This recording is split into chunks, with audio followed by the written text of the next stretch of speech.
एक तरफ शास्त्र कह रहे हैं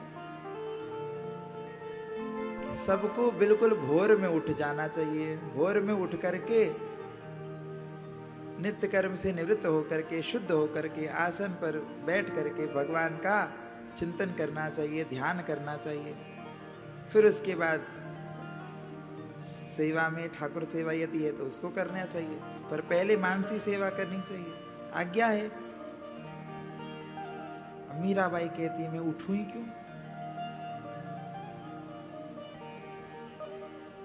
क्यों उठूं मैं? महाराज जी ने कहा था निद्रा का त्याग। निद्रा का तो त्याग हो गया, पर उसके बाद भी ये पूरा जीवन चल कैसे रहा है? साधारण व्यक्ति तो बीमार पड़ जाएगा 2 दिन में। संत पुरुष कैसे कर लेते हैं ये बात? क्योंकि वो निद्रा नहीं लेते, परंतु नित्य भगवत चिंतन में रहते हैं। उस चिंतन से आनंद की प्राप्ति हो जाती है, आह्लाद की प्राप्ति होती है, फिर उससे श्रम नहीं होता। पायो परम विश्राम, परम विश्राम की प्राप्ति हो जाती है। इसलिए मानसी सेवा करी जाती है, चिंतन, नित्य स्मरण। भगवान नाम का स्मरण नित्य होना चाहिए। हम कुछ भी कर रहे हो, कैसे भी कर रहे हो, स्मरण नित्यता यही सबसे बड़ी साधना है। रोम रोम से नाम का उच्चारण हो जाए। मैं कह नहीं सक रहा हूं, हाँ आप सबके भाग्य की, आप सबके भाग्य से ही महाराज जी पधारे। महाराज जी का स्मरण, महाराज जी का नाम स्मरण हमने जो अनुभव किया, एक क्षण के लिए भी नहीं छूटा। चाहे वो हम सबसे बात कर रहे हों, चाहे वो सेवा में हों, चाहे लोगों से उन पर अनुग्रह कर रहे हों, परंतु नाम जब नहीं छूटता। आप पास में बैठ करके देख लो, जो उस लायक होंगे उनको अनुभव होगा। कितनी कृपा हम पर हुई है आज।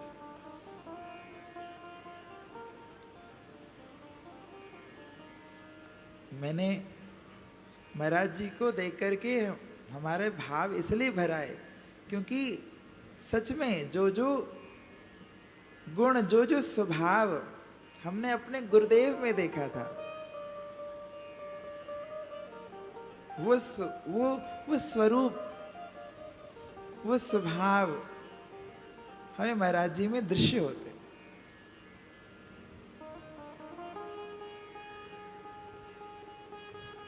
पूज्य गुरुदेव जिनसे हमने भागवत अध्ययन किया, वैष्णव कुलभूषण श्रीधरी टीका के टीकाकार, वेदांत की श्रीधरी भाष्य की टीकाकार श्री अनंत श्री विभूषित श्री गिरिराज शास्त्री जी महाराज,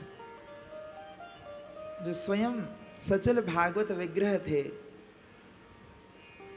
जिनसे वृंदावन के, जो वृंदावन से संबंधित जितने भी प्रायः महापुरुष हैं वर्तमान में, सबने जिनकी कृपा को प्राप्त किया है, भागवत के क्षेत्र में सबने जिनकी कृपा से भागवत भगवान का प्रचार प्रसार सारे भारत भूमि में ही नहीं अपितु विश्व में भी प्रख्यात किया है। बड़े बड़े जगत गुरु, महामंडलेश्वर संत, सब ने जिनका आश्रय प्राप्त किया,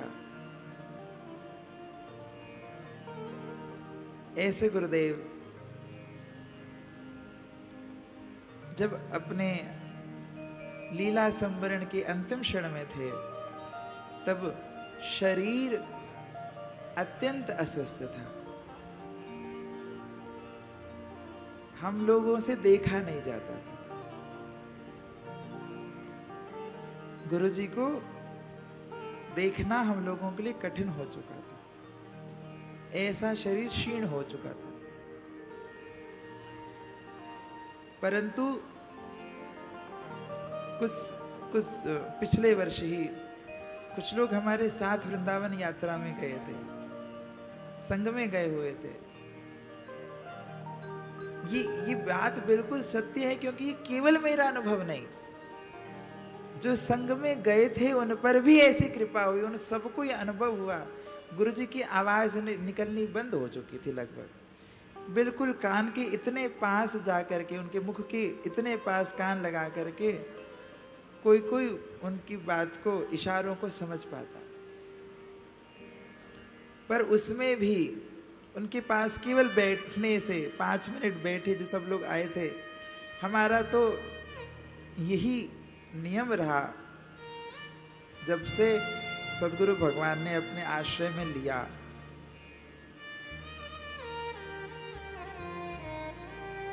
वृंदावन से बाहर जब भी जाएं, वापस आए तो ठाकुर जी के दर्शन हमेशा हमने बाद में किए, पहले गुरुदेव के दर्शन किए। उनके बिना वृंदावन सूना है। ठाकुर जी तो सब जगह व्याप्त है, सर्वव्यापक है, पर उस धाम की शोभा उन चरणों से ही है।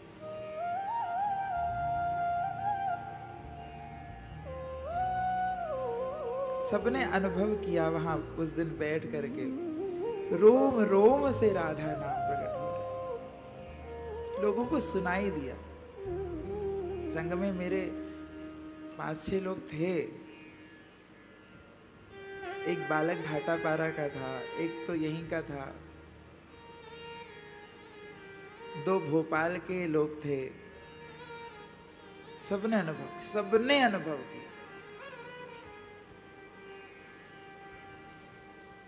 और पूज्य जय जय श्री श्रीजी महाराज, उनके संग को, उनके समागम को भी जो अधिकारी पुरुष हैं उन सबने अनुभव किया। नित्य प्रति भगवान नाम उनके रोम रोम से निकल रहा है, सुनाई दे रहा है, इन चर्म करणों से सुनाई दे रहा है, आंतरिक भाव से सुनाई दे रहा है, ऐसी बात नहीं, स्पष्ट इन्हीं कानों से जिनसे आप संसार की सारी वार्ता सुनते हो, उसमें सुनाई दे।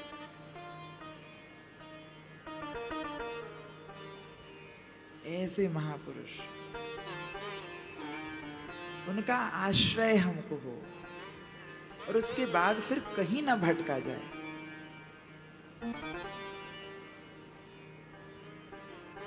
जो को प्रभु के आश्रय आवे, सो अन्याश्रय सब छिटकावे। विधि निषेध के जे धर्म, तिनको त्यागी रहे निष्कर्म। विधि है कि भगवान सेवा, मानसी सेवा ऐसी करो, परंतु मीराबाई कह रही हैं मैं उठूं ही क्यों? किसी ने पूछा क्यों? क्योंकि अरे मैं तो निद्रा में थी, स्वप्न में मुझे घनश्याम मिले।